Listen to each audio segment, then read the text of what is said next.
Smart Ideas avec BNP Paribas. Découvrez des entreprises à impact positif.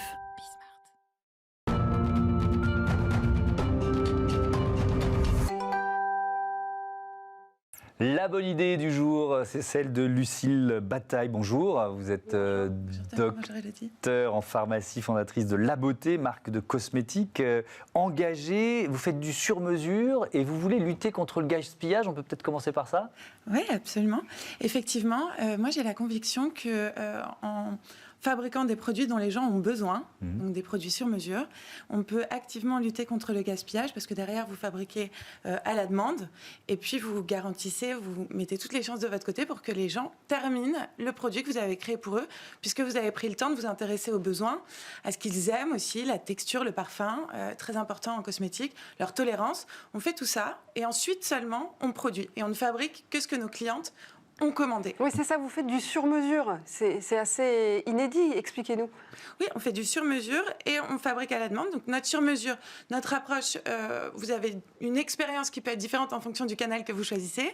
Si vous vous pouvez commander en ligne chez nous, vous remplissez votre formulaire, vous pouvez compléter par une visioconsultation avec nos pharmaciens qui sont au laboratoire. Qu'est-ce qu'on met dans le formulaire ? Le type de peau, qu'est-ce qu'on recherche comme produit ? C'est difficile de connaître son type de peau, tout le monde n'est pas pharmacien, donc on guide nos clients. Non, je ne connais pas mon type de peau. Voilà, mais c'est pas grave. Gras, demi-sec. Nous, on travaille pour vous. Vous allez nous donner plein d'indications sur votre style de vie, votre environnement, comment est-ce que vous ressentez votre peau, est-ce que ça tire, est-ce que ça brille. Ça nous permet de connaître votre type de peau. Et puis ensuite, on va s'intéresser à ce que vous voulez. Est-ce que vous voulez traiter des rougeurs, de l'anti-âge, je sais pas moi, des brillances, des imperfections. Et en fait, c'est très important parce qu'aujourd'hui, on vous met dans des catégories qui sont des catégories assez, complètement standardisées. Quand vous allez dans une pharmacie, moi j'ai longtemps vendu des produits en pharmacie, on va vous dire, vous avez, je sais pas, la peau atopique par exemple, c'est une peau très sèche. Donc on vous donne une crème nourrissante. Sauf que les femmes, les hommes ont aussi des rides, peut-être des brillances, en plus d'avoir simplement la peau sèche. Et donc le standard ne permet pas toujours de trouver crème à sa peau. Et donc vous créez un sentiment d'insatisfaction qui fait que derrière, il y a énormément de gaspillage.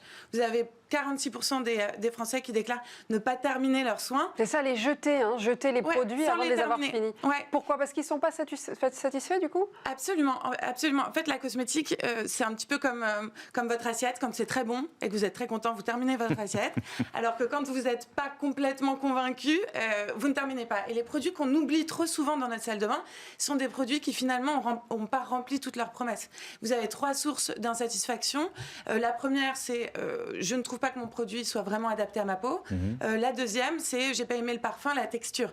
C'est énorme, c'est 4 tonnes de produits qu'on jette chaque jour en France parce qu'on n'aime pas un parfum, une texture ou que finalement ça marche pas super bien. Donc moi j'ai la conviction qu'on peut faire autrement, qu'un autre modèle est possible. Donc on s'est beaucoup creusé la tête chez La Beauté pour réinventer complètement. C'est un autre paradigme de la production à la distribution.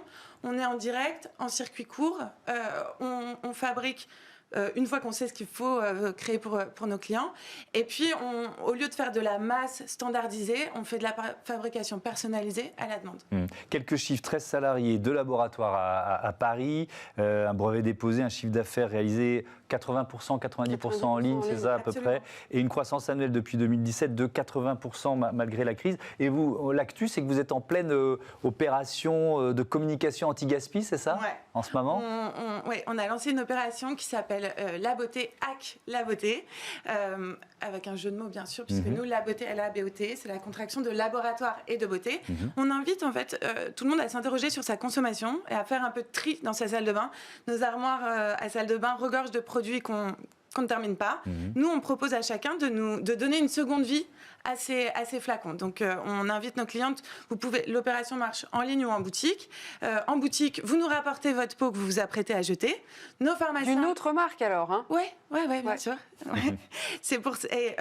Nos pharmaciens le nettoient, puis le reconditionnent avec un produit pensé pour vous que vous allez terminer. Puis on réétiquette le flacon avec notre étiquette La Beauté. Avec le prénom. Et en ligne. Avec le prénom. Un petit pot Thomas. Exactement. Vous avez quelque chose pour un présentateur télé qui se fait maquiller tous tous les jours et donc forcément sa peau elle fatigue. Absolument. mais vous en On va vous trouver Merci quelque chose, beaucoup.